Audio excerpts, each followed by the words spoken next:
the chilam post arakan zautu nan zapi chungani lom atu hi CNF hi chimrel naknol ngai asimi CNF hi tutui mu salai Htet ni he tonbro na kan ngai lai I atu kan to ding mi hi thongni la kumkul thim nak anei changcha thongni la kumkul he pi line CNF I an policy la an ruaning kha zapi thai khoding kan hal mi hi se I puthetu ban tuk cha na kan pekcha kan lom tuk I amasabika thongni la kumsha thongni la hlainga thongni la hlaisri cha phe zonga khan CNF ni zai party man min charin mo thakam pelau CNF policy apom mi abom mi chu kandir kam kom na thakam pek chiu di na ti khanan ti tika khan zai tinda ma kong he pi line atu thongni kumku zonga te nan policy a thleng mi mo statement na chwading tim to na nan nei mi na mo tia pakhat na van kan sim pek lo ti kedungai se tu ban token thongni kumkul election kong hep petlai in channel post ni interview na kan to cha tampi kalom atu na chim cha ban token alon chiami chana election konga political party poll chungin kandir mun kha kan hun lang ter mi si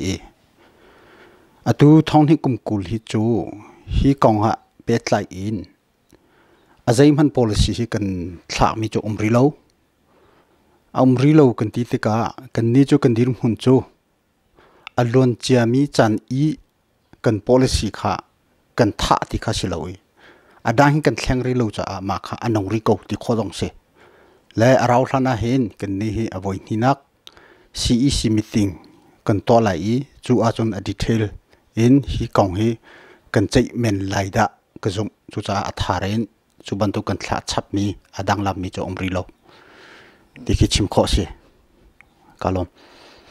I kiban tok CNF policy apom mi tia nan ti tika khin na kan fian na kan shil fia khong hama ase CNF kan MN object kan policy cho kan chimi phun kan mi pi ni nan thei cha di mi se ko I federal ti mi hi kan kalpi kan MN object kha pathum cho kan tarlang mi si le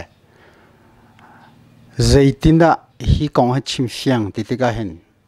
anai biga kan chima chon atu hi ceasefire kan to le achauza he rakap he political party poll he ti in kani chon leu se kani chon te ka ni kan du mi zaitina atlamtling kho lai ti mi hi kani chim te ka experience chim ko a chon tlang chung mi party poll he pein longa hen bia kan chim te ka ni kan rot na ki akhat kha indirect long direct kan chim kho se chu cha hi kan du mi ai khat mi tlang chung mi party long silo in azai party sipowa khanbat tu kan rot na kan ti mi akhat mi party he chon 20 kan 20 lai pu pong song ye me kan ti lai chu mo hi direct in achu cha mi se ko I anai biga mi pi thei coding a chon chu ka chon ne ni fyang di ko lai dia da tia ka zum thongni la kum hlai nga in thongni la kum kul kar la ka hen NLD shroi mi chawza hin te atu CNF nam huitin le nan kalpi mi le rem dei na hin jai tlon da tha am pe ri ani au pi na I nang man hu ning mo ase atu NLD achouza avun kai nu kan ni atu I ngila khan peace process e kan vun kalpi chun ho azai mozat ama NLD kong hi kan le la tika NLD ni peace process chunga sise anma policy tatak timi hi kamu mi chutlok hi amlo an policy hi zeda si timi hi ke ma long silo in CNF ane in zong khe kan hu mi hi amlo le rian hi achouza he sain kan thu de kan vung kalti tika hi rian hi kan vung ton tika hin alon chiami u hungai achouza le atu u len lui achouza ti ko usilo CNF henry kan 20 tika alon chiami chan u hungai achouza liu kha rian ton hi kan 20 mi arang deu ma jong akal deu tin kha kan hu arian kong achun mu chon atu thon he kumkul hi achouza havun kai tika hen karuat na ka chon atu achouza ceasefire agreement kan ngei mi phan ni khin som nga le pen hi CNF le achouza agreement kan sign mi hin ha man ni hin atu hi an thei kho ri lo ti okin chutika rian ton ti khi avun har ngai kan rona ka chon pi ne achouza ni hin atwa khomi thil hi kan masis fire kaunga akan bom coding hi tin kan ni chu kan hu asina in atu achouza hi chon kha sign kan thut lewi agreement ten ha khan an chip cher lo jong sikho ceasefire amuru jong hi an thei lo kho jong kha sikho rian kan 20 tika hin ma hi akal lem lo alun chia mi chan achouza akan ma hin akal deum khan kan ni chu kan hu dan chu keima kan hu dan mu chu phoi si jong kan hu dan sikho tin chim kho se atu thong hi le hlai ngan kumkul kar laka hin eneli chawza chana hin atu ban toi nani kom lo na kha pakhat wasi se lo tu chimyuta ne nan to ban tok pui pakhat tika se CNF ha kha tan tlang amo upa polni pujing chungha pechim na ngolam pe lo chu mo siang le run ni an rak som dewa khan matopia chumin dada nizan nai kha CBC ni to mi song khan CNF ne tel ronga TC to kholo phuna si I CNF zonga chimyuta ne zong chu chiam stika khan CNF ni kheben tuk even etel a hernak machun ane pek na lo mi stika khanti mamen tuk tel a hernak ti kha inen tel ronga zai da changlai ti mi te khmo awan kan chim tolo je ronga dan ti mi an ma le ni kheben tuk tel anga lo an ti tika khan nani tel ronga zai da changlai ase atu ka chimban to kin achouza ha ceasefire agreement kan to I chu kan to nuwa hi chin national day ti mi hi tha ten khan male sining chu in khan to thanding ti mi chu thlak na ka kan ngei kan to mi se thong ni kum hlei thum akhan mingdata atu wanji chho u hongai ho in kan ma he ti in khan phung khaten kan rak to kha bia chimna jong tha ten kan pek atu NLD achouza avung kai ti ka khan chutin chu city lo chu cha ka chimdu mi chu ceasefire control agreement kan sign CNF hi zaida si chang ti mi an thei ro lo ti ok no zeti ani hina kan ni chu mataya ating kan city lo taya wing ating phwe ban tu kha kan si chang ti ka azai pu an kan ni te kho kan to rer kho chin national day jong bia chim nak hi tha tan kan ngai khula ti mi kan ni ruat NLD chouza hi nin hitin avung to tika ceasefire agreement kan to mi hi an chip cher lo in asirwa ti khat keima anin chu karuat le hi bia kan chimruang a kan ni chu chin national day ti mi hi achouza ta silo kan mi pi kan mi phun ta se mi phun le hlung thlai ten to ding si kan her pau mi kan du mi to khodi ding kan ramle kan mi phun kong si se azai le po si se ti khi kan rot dan se achouza ni hitin avung ti tika azai chuda anti nak chan hi kan thailo bia takte kan ti achon achonglei achouza ti mi achonglei mo anti ti ding jong jaim han lo mi zaida an ngam lo nak hi kan thai kholo chu cha ka chim du mi cho bia chim nak nol jong hi akan pek lo tika kan ngai cha nai thantlang jong kha kan ma VCM 2 Dr. Lian Mong bia chim ding kan ti khan an ma chung jong kha zai tinda an si ti jong kha an boilen ti jong kan thai nine thantlang mi pi IO in an vung ti chim chap hoi ama arak kai mi kha CNF IO in kan kai der mi se akha ban tuk ten ha kha ti ka kan ngai cha hi achouza pi ne achouza hi thilan to mi hi kani ceasefire kan to mi hi an thai thiam lo taya to ating phoi kan sinak hi an thai thiam lo azai vial te kan ti tika an to kho ding khi to lo in achunglei hi nan ma ten ichim ko u ti ban tuk leng mang hi si tika kol holin chu ame abu kan ti lai cho hi kan chim ruang an ma cha zai na har nak hi lai ti mi hi kan sum lo jong lai lo tin khan ka chim du ka chim jong chim ngam atui eneli chawza chana hinte remdei na kong ya pitlai mi firer kong ate zetlunda atu eneli hlotro polni hlotro jong an awve I pithong sungi la khante tu nen to chan jong akhin zetlunda yate chu chim party IO minung anum lo ronga mo NLD ni zet luk dan ai ko o khon ha ti mi chin ai o in bi an chim min te chim ne du mi ma Pilong conference kan to te ka hen tu voi thum kan ti lai cho kan to nak cho voi li chang ya hen ke ma hi security sector ni ka tel peng ve chu a chon kan ni kan chimi phun chung in USDP party ni se chon NLD party ni se kan ni chimi phun thodo ko sal he kan ti lai cho an ni hi an rak itel ve ko kha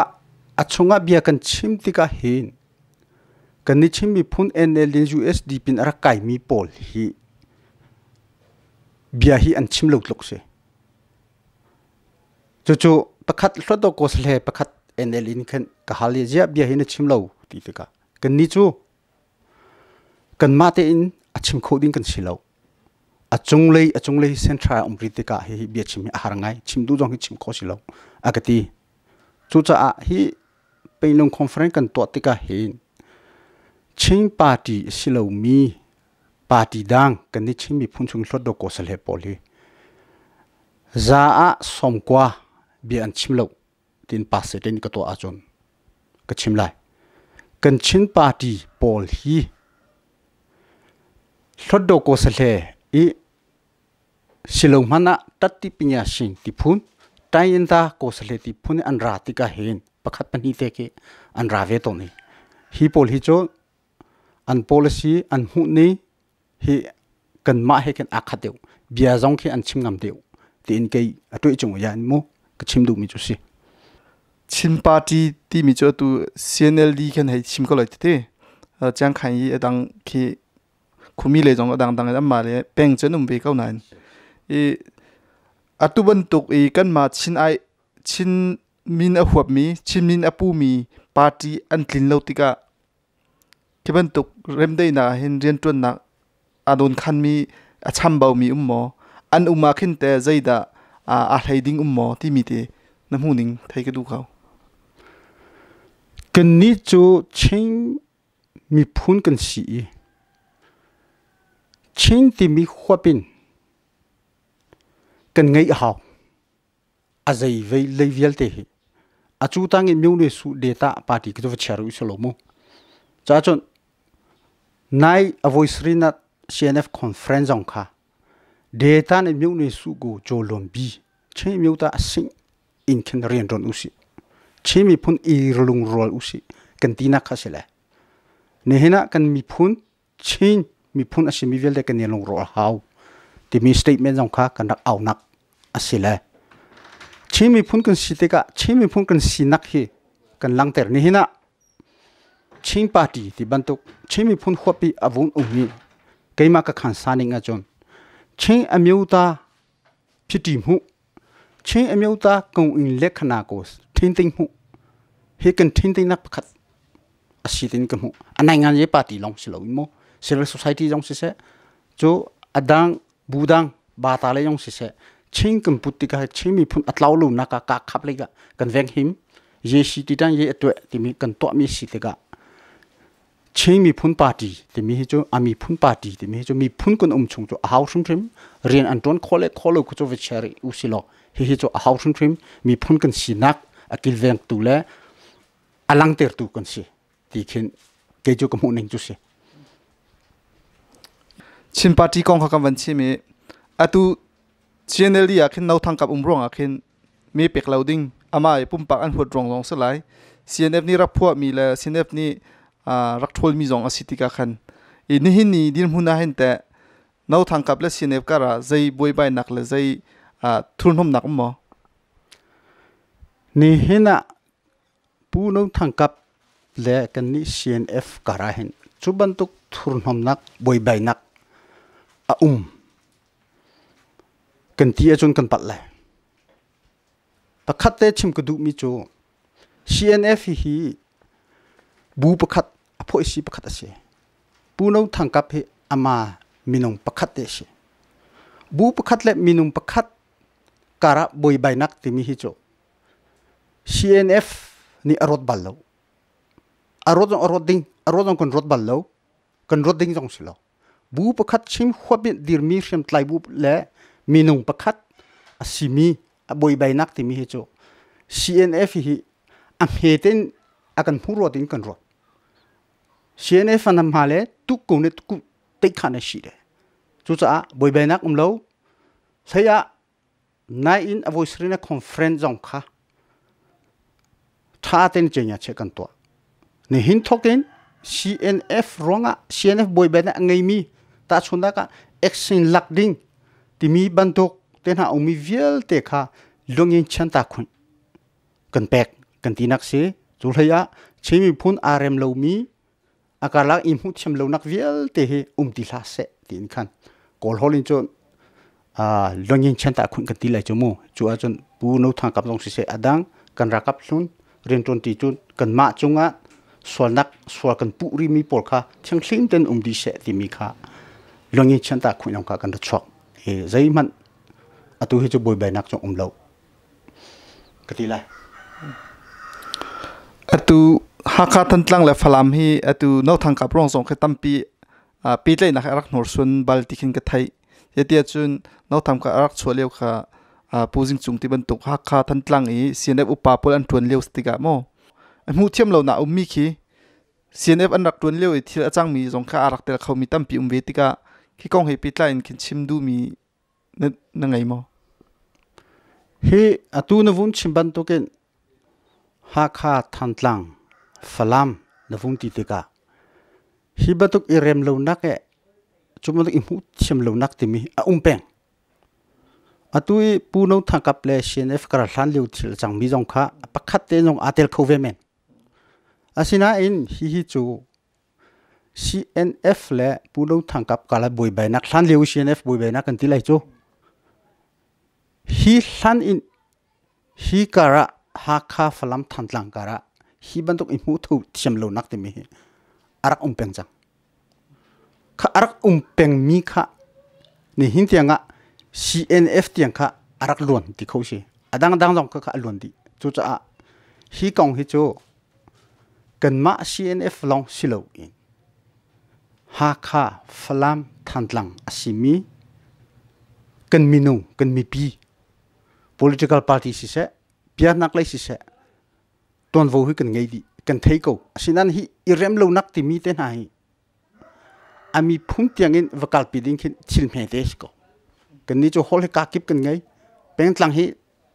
tin kan tika hi na hi chu keima ane in jong si se CNF ane in jong si se thil ngan in kan hu lem lo atlau khu mi khisi ko chu atlau khu nak dinga chu hi peng thung asmi pol political party chu kan upa kan nu kan pa pol chunga he rian chu ang hat vele atlau kholi te tak kho khosilo irem khonak lam imu chem khonak lam hi ame te ko mi thil hi chu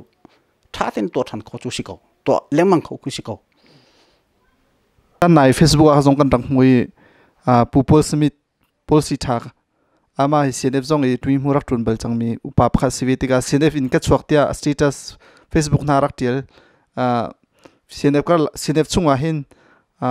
transparency kan timi fyang hlan na umlo punlimin tam umlo tikha hai chimistika khan namma lein zaiman ka lerul na jong chu umlo nan nandir hun te thai ka dungai se punlimin tam hu timi transparency timi hi athuk in athuk akaw nong akaw phun ka dei pe ki to kho ki si ko thil me te man ni chu chu chim kho dong nga asinan hi zei hi da atin ho chanak si ti mi kan thei fyang chu a hau i ka chu hril fiak hi a hau ti lo i pakhat thil ummi chu CNF hi ceasefire kan to nu a ka keeping kan nai ngan taka ram chung hi kan tika kan upa chung shrim hi kum khat a voi khat si meeting kan to CEC kum khat ta voi li kan to kani hulu nak hi atam chutika achung thil a umir ren kan ton mi hi pakhat le pakhat department kipi kan ton nak hi kum khat a voi khat khi ara isu ton chu karla ka zaira asi ti mi hi kani thai kholem lo kan ti lai cho kan umna a hla di tika khikhini avun south tika khan khabantuk transparency umlo ti mi hi avung chuak e avung chim du mi jong kha asila hi hi achan chana ke ma jong ne a hong man ne rian kon ron ke ni thei pi lo ke ni thei pi ti lo na achan kha zai da si ti mi ki kan thei ha ram chunga office kan on ram lenga kan pule chu khat an khema umi kan kum khat voi khate a mu kan si chon azai vial te internet la zai he kan ikwat se than liu kho sisfaya kan lak hlan na chon khem victoria mun khate kan di jingjan kan ni mu rian kan tuan kani thei di atu chu kha kha si ti lo tika khan chan avung sau tika kani thei pi lo timi zai vial te hi afyang ho ha mi lo ti ban tok khe avung khomi si ko ama chim mi jong kha khap phun lei deu khi asilai tin ka ruat chu ama kong a kan tia chon khating khan sei facebook a kan pu pol kha avung tial le kai khi general headquarter ummi ka si tika kan mi jong kan ni jong kha facebook kan vung hu ve a hitin cho silai lo zaitin a si ama jong kha kan khem atu bu thana chu a chung lo adang khem ma kin le tha te ni hi ka le hi tawan na cha tha ko tin khan cha tha te kan ve kan vadon ter sinan ra kholo o khaban tuk avun de voi hi khi kan awi ra kholo asina in hi kongwa chun atu anai big si a chun kan chei te lai amani khan zeida adu mi si amani cha dong khan du ni khar tiel kan ti le a cha kar tiel lai lo ka chim mi her ka pom pek ko tin a hol hi akan ti mi khi ve chu kong cho tu anai big si hen kan chei te lai kha kha thil sining ama pupol chonga mu chim ko tok chu siri i atu leo hi rem dei na atluang lo ngai ka tilach te atluang lo ngai ti chu i tuka nak chum lo nai an akalpi mi lam thlon pi hi anur ngai mu khi kumnga pi chika te van di ka we phai le ya hin te hi ban tuk athlon deu na ding le ran deu na zai tal van ti ok atha phun si mo i chimdu mi chu atu i tlang chung mi ni kan halmi political dialogue khawri lo chumo political nai ngai yi kan da kha chei chum kha andu rilo tika khan ma kan lam thlon pi je tin tiang rong da warau ring ha tikhin nam ma lei nan chun chun ning si ase alam hi cho ceasefire te mi hi cho kan du cha a sign kan thut mi si te ka kalpi kho peng ding CNF ane chun hi ngin chen ye te mi ceasefire he chu kan policy thong kha kwa som kwa le kum thum kum li i kan policy kha ni hina thong ni kum hlei ni avung tling akara khan kum hlei sri kan raw hi kan policy pakhat kan phanri kan du mi chim chan chu atu hi sila kan vun chim tika kan rot luk hi thila ka lo kal lo jetia kum som sri chung a hu chim ti lo mi pakhat le pakhat hung khat te rian ton ti ti mi hi kan ma chung man ni izum ve nak ti mi sir man ni hen har tukre kan du ning cho zapi thei ban to kan akal lo asinan akal lo kan ti chu tin chu thu so cho nga lo akal pi kho a cho nilan chu kol peng haw kan kol peng ko kan du ning cho zaitik ada akal khole atlam tling kholai te mi hi be tak te kan chima chon kap ni in kol hol a shooting ti mi hi ve haw keima ka du mi asilo a chun ti phun chu silo in chu a shooting ti mi kha haw i zaida kan ti ma chun an ma le jong sung lo kan ma le ong tuk lem lo win kan ti la chu win policy nen khen du sa ten kan kalpi a haw a chu lo in nan du ni se rok chang se silha se tik chu sikholo hi chu CNF ane le sang thut cha mi pol chu hi chu shok lo ten fact ten tlai i thisen luang lo te in chaboi chunga kan du mi tling hlan tiang kalpi ti mi chu kan izom peng ding chu kan policy chu ni hin tiang chu siko rakabi atai khan si mi rakabi daudal tu NLD chawza an tlin ronga rakap ni sham in hi tluang hla se tia atwa khawmi thil asimo jetia chun atu nan kalmi lam thlon velti kan zauti ka hin rakap nol lo in zeim han ka tuak khosalo i rakap ni adu point adu na po aral atuk tika khan i alhan chawza hen van chuan chuna khin zeida chimne du mium atu peace process akalning hi zapi thei si ra kapning hi arok khomo ti mi bihalnak in ka thei thong thi kum riat na thong si phosi pung che khang upde kha tha ten kan lela achun ka thei khotok ni ka chima chun ra kap ni azai tik chan pu a ajang mu si ajang sha ana tai nga pen ko anga ko la hi sis fai dong he ka du lo ati achun chu phun chu se le asina in ra kap chu athe au athe me in kalmin si ka go yesu isu chau bo chum hu ji me online ko tai ni sai hi athut mi chu asila chima chon hi kong hi chu ra kap chu athe me in akalmin si te ka an ni jes an tia chon ni hin peace process kan kalmi jong akal khoko ka khatli achima chon atu achau za hi hlan leu USDP chau za leu khacho achau za pakhat an om hum khat an city khose atu hi chun achau za pe ni an om do su achau za le me ang lai achau za ti o kin khen rian khe a chutin chun kan hu ning chu se atu I chung ya amo hi ni hin kan ni tain ta le ne kai policies fra hi ti kal deu se kan ti ti ka an ni sin on ni khe vun chot ka ken akal khoton lo le hi sis fra akal khona ki chun atu NLD achau za chu chimri lo in ra kap lei ni hin an du le du lo zai tluk da hi sis fra chunga hin ale pe mu kan ti lai chu ki sai mu an ngai ti mi tampi ang hat le ti ki chim ko du atu plewa penga e le kora kap ituk na ronga khin kan ma chin IDP jong tampi har na kan tong thimi jong tampi ton stiga mo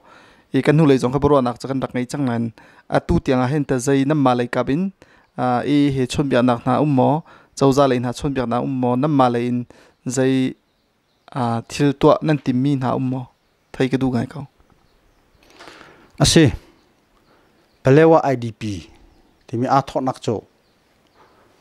palewa ram long silo in zakhain ram zongkhe e le chuzara kap ani ka ronga hi thili achok mi chu siko le chucha achon hi tin thil hi thon hi kum ruk I avun kal I ni kum thok a thon hi kum thlei ruk in sorry inkhen ika nak he avun tam tika kan mi pi palewa a mi kan chimi pi zakhain rama a mi kan chimi pi tampi antor chu chunga mi zakhain mi pi jong khan tor ve ko le hi kawa tha ten kan ni ni a chau za jong kan chim e jong kha kan chim asinan kan bian ngai lo tiga nai I kan conference khan tha ten kan chai statement kan chok bia khi kan chok le hi palewa ram le chimpi ne chung kan ti lai chu le si je khain pi ne chimi phun an naga kol le kora kap le e he ika lau ika ti lau e shim kha chimi phun an nak ye pa tai pue ti mi operation he longwa nan to lai lo jong nan lai lo chuban tuk nan to a chun phit la me petana ka chu nan ma chonga silai ti mi ka fyang tin statement hi kan chok lo lo chon atu kum kha kum ni chung che e he khan hlan lu bia kan rat chimmi khi an ngai lo tika azai man kan ni chon ti lo I chon ding jong khe a how ti lo tin kan kan roll in asina in khatin ti tika kan mi pi an tor an har ko nai kan conference jong palewa le je khain ram le kan chim mi pi an ra ve kan ram hi je tina nan to lai hi tin na kan zo so lai mo kan ti tika kan ni bom nak hi kan to lai kan ti le cheng IDP support committee kan ti le har nak IDP kan ti lai cho hi por bom tinga ti le ram chung ram leng mi champion chau za si se nangani party civil society bataya si sa hi chu 20 how kan ti to chu ching idp support tin khan chu bantuk ramleng ramlot tu hi ramkip umi pol zong nei kha fan khatam pi bom nak khan pek la chu chu kan to choma leu pi chu si ko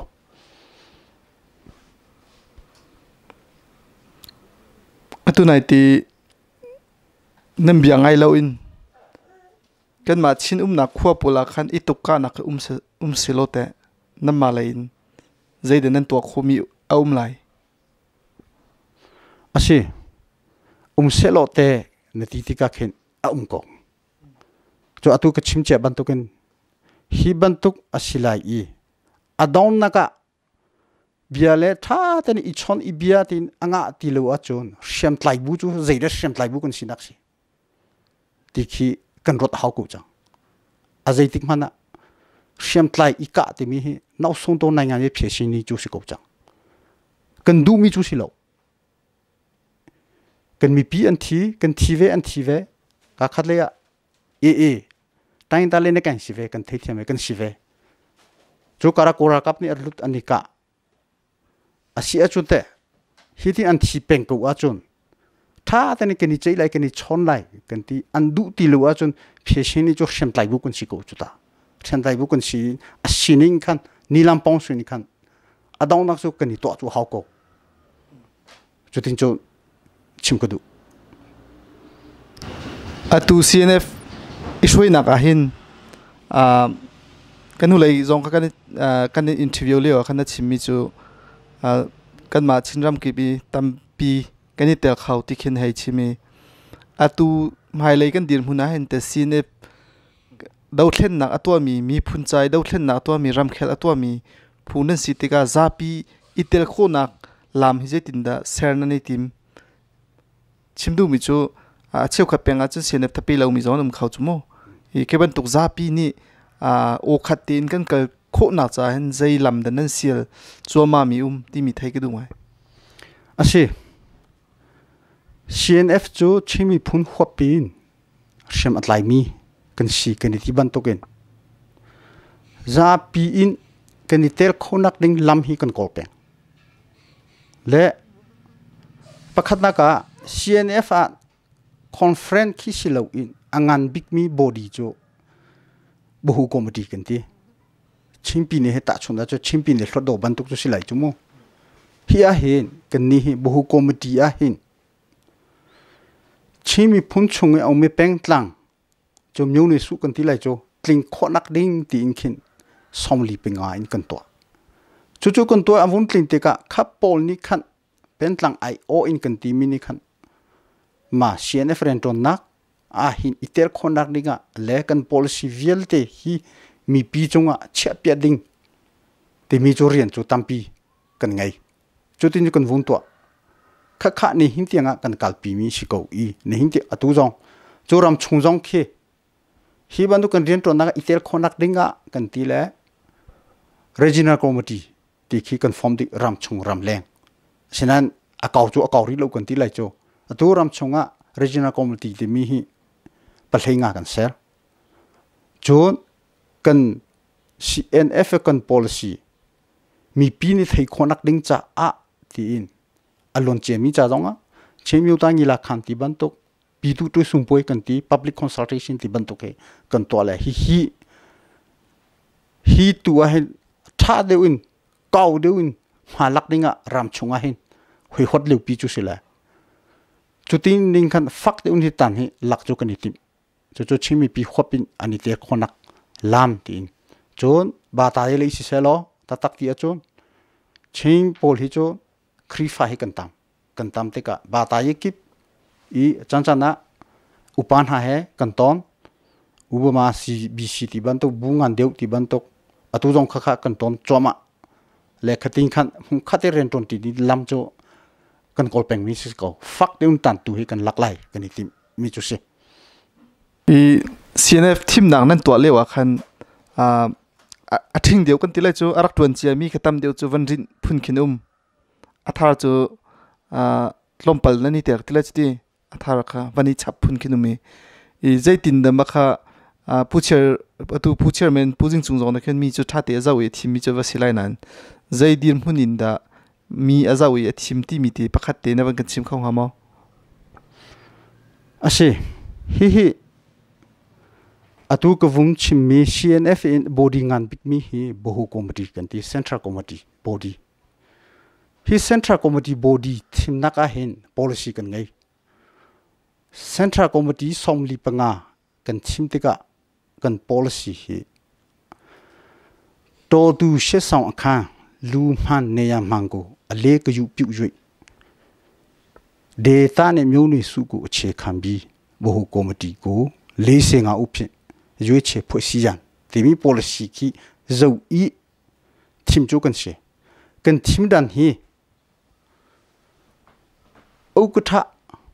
นี้ propose ข้าสมลีปังข้าอุกทะนี้ propose ตัวจูอุกทะคติติกาอุกทะฮิจูอาเขาสิลวิขบันทุกสิลวินซาปี conference delegate เวลเตนี่ direct team สิ direct team สิเลยซา50% อล้วนอาจนอุกทะสิก็จูอุกทะนี่จนอตุกชิมบันทุกินบุหุคอมมิตี้สมลีปังข้าอดุมีข้าทีมน่ะจุดที่จูกันนี่ทีมดันจูสิและอุกทะให้รักจีตุกเขาฮิดาอามาเรียนตรงที่นักอัฐาไลต์มีเขาฮิดาดูอุกทะตีสิไลนี่สิไล GS เขาฮิดาสิไล CEC เขาฮิดาสิไลที่มีข้าอามานี่อรกจิตเจติอาทิมอาชินะข้าอาทิมมีข้าถึงจบโลประคัด propose ตัวมีข้าอามาฮิ propose ก็ตัวอดีข้า delegate นี่ละข้างโกสเลนี่ vote กันทักเลยhalf อันล้วนหัวข้าเนมเฮ็ดสิอาทิมมีปุ๊กข้าเนมเฮ็ดที่ข้าสิหรอกกัน election กันตัวดันหิโม propose อวุ้นตัวของข้าอวุ้นตัวมีข้านี่ละข้างโกสเลนี่ vote กันทักอีงาเซฟตี้ยาไข่ห้องอาจงข้าเนมเฮ็ดจูสิก็จูกันนี่ทีมมีสิเลยจูจะอาฮิจูอุกทะอเบียปีมีนุ่งให้ทีมเชื่อมหาอาศินันทีมเชื่อมโรลินข้าทีมมีข้าดีลิเกตลินิคินกันทีมเชื่อมได้หานะคะงาเซฟตี้ยาไข่นี่คนเต็งเลยว่าจูกันลากสิก็จูเสียตุตันจงข้าเฮทีมดันจงข้าเฮเดียอินเทอร์เน็ตเต้นฮะเวทีนฮะข้าอะไรมีข้าทำไงจูมาเป็นเล็ดลังเล่ใจฮีอาจจะเดียวที่บรรทุกเหอัตตักที่อาจูน election นี่ commission election จุดก็ปุ่งสนิข้าท่าเต้นกันไงจุดที่จุกันนี่ทีมมีสกาวอามานี่อดูมีจูอสูปิวข้าเงี้ยละข้างโกสเลนี่ vote กันทักมีอัตลิงลงเนมเฮ็ดสิอุกท่าลงข้าเรียนขี้สิลโกสเลลงกันนี่เทลเวติมีขโมจูสิชิมดูมีtu furzong tla chang lai siang kai chan chang lai tika khin CNF fale mu chu kai mi process siang kai mi project in den ni zau khen atu liwi illa lo tharna sakmin ha jong khan hei mu tika bom chan tun hanan nei mo zaitin da ni zau khen ning si fala kong amu asi fale kong kan tika hen fale long chu nga lowi kan family ti khivun ti usiloกัน family ฮีตุกฮีกันเข้มชงอาเคนอินดองคือสมลีช่องกันองและจูสมลีจูอาจามอตุอาจาโลนูปีฟ้ารำชงอันเชียอินกันสักโคริโลจ้ารักโคโลมีรักกับนูปีเลยตั้มปีอันอุมริชนะอินข้า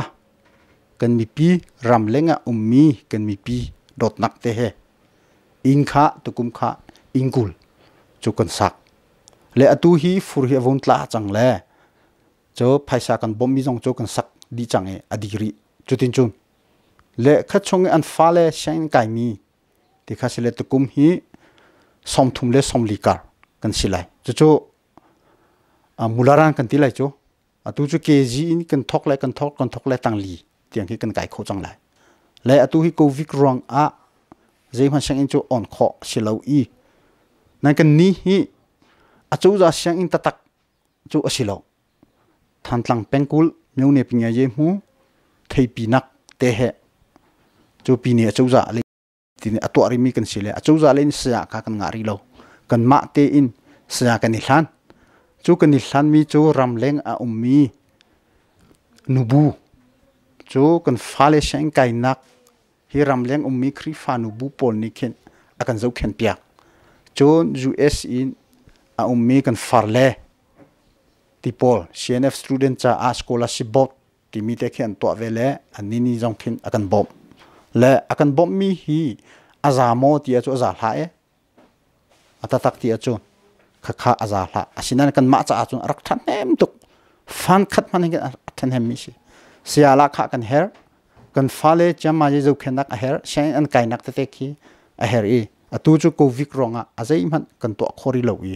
hi chu akan bom tu kan fale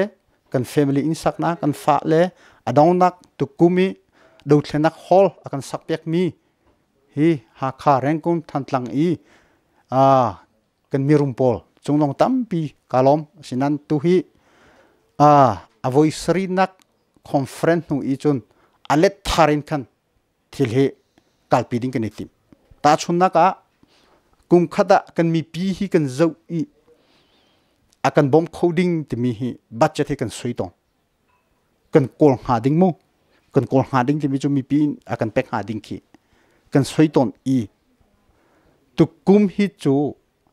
khan nakin khan let shine kan kai kum khada thong li si se lo ku thong li kha let sha kha va kai lo tu kum chunga bache kan soi mi hi a letin ong bal no wi ke kan soi chu chu azai ronga rian ton kan du chang kan rama kan ram kan mi pi hi kan national security ahim ti lo kan ram ahim lo kan mi phun ahim lo nak chu thei di khise le chu cha chu already rian ton ding rian kan ton to kan mi pi jong hin natin already ka rian ton ti ding ke kan itip le already nga ane nang ki arak dangai lai din ka kamu chu cha chon mi pi kan nu kan pa si mi no vial te chi mi phun ka si ko ramle mi phun ka dot ko CNF CNA kan policy le ka khan ko ati mi vial te chunga nan lian chung heren akhini hi chu 20 na usi timi adawna ga chim ka du kalom tu ra la ding mi thong hi la kum khat chimyota ne akhin CNF ni khen ngan ngai sungloi ngai to nan tim tia thong kan thai e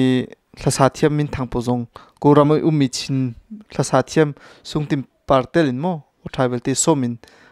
ngan ngai ki to sungloi ngai to nan tim ti kan thai e chawza zonga khan CNF ni khan chi national day van nga than khona ding la zum khan ni tiang chawlan pyak ding nan halna nin yak so hei ngari lotika ki nan tuan ho chan mi zeida asingha ti ki nawan kan chim khau hamo asiko chi national day thong he kum kule kum khada kan to lai long thlai ngai ten kan to lai kan ti mi hi ata tak chu CNF long silo kan mi pirian bakhase amiuta kan un lekhana chin limyo ye phiti mu hi arok lo nak dinga kan veng nak khasiteka le CNF jong chu thong ni kum hlei thuma ceasefire tin agreement kan sign hoa main data kan vun toa le atu an to ning hi chimpi ne chouza deu ni tan lak deu in ka vung to tika hi chimi phun kan sinak chin national day ti mi ani tara kan ti lai cho he du sa ten atlau ko lo mo ti mi khi rot nak hi o kan mani achouza kan silo tika ram chonga du ning khan to kho chu silo chu tika tukum chu azai pu si chin national revolution hall ti mi khi minung zanga tlum mi khi kan mi pi kan mi rum pone kan sak pek kho mi khwat lum nak ding jong khe tlom palte aza chu zari lo hi kan to kho i asia chun tu kum ara lai mi thong hi kum kule kum khat cho kan khem a hi hlung thlai ngai te in kan to usi kan du nak cho an hi tara si kan ti lai cho chimi phun ni hi kan ma hoi khotin tha ten hlung thlai ngai to usi lo chu ga chun ara khomi som atlak lai kan ti mi chu atun chim ban tokin la sak thiam heti ban tok vialte som di in kau du pi in chimi phun ni hi chu kan chimi phun ta si timi hi mi pi vialte je vialte nom ten hang tin hausi timi rot nak he to akani timi chu siko adong na arakan zautu de chinlam post arakan zautu na sini bacha le chim na du mi ummo ase tampi kalom hi ban tokin chinlam post ni kan ma CNF kan sining kong tete interview na kan to khu cha a tampi kalom nan chunga chon hiban to ke kan mi pi ni interview kan to mi CNF Spokeperson Salai kan chemi vial te hi na kan ngai piak cha a tampi kalom phone ni hin kan chimi hi CNF kan ni tim na le kan policy za a 1% mani atleng loin kan mung chimi asitika na kan ngai piak lai i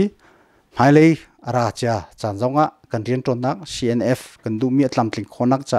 mi pi cha kan ni ti mi tlam tling khonak cha na kan bom ton na kan tan pi ton ban tuk in atlet in ka kan tan pi ulo thacham nak he tak sa he tharam nan chowa he ra kan tel pi ulor kan bomu ti mi kha dong naka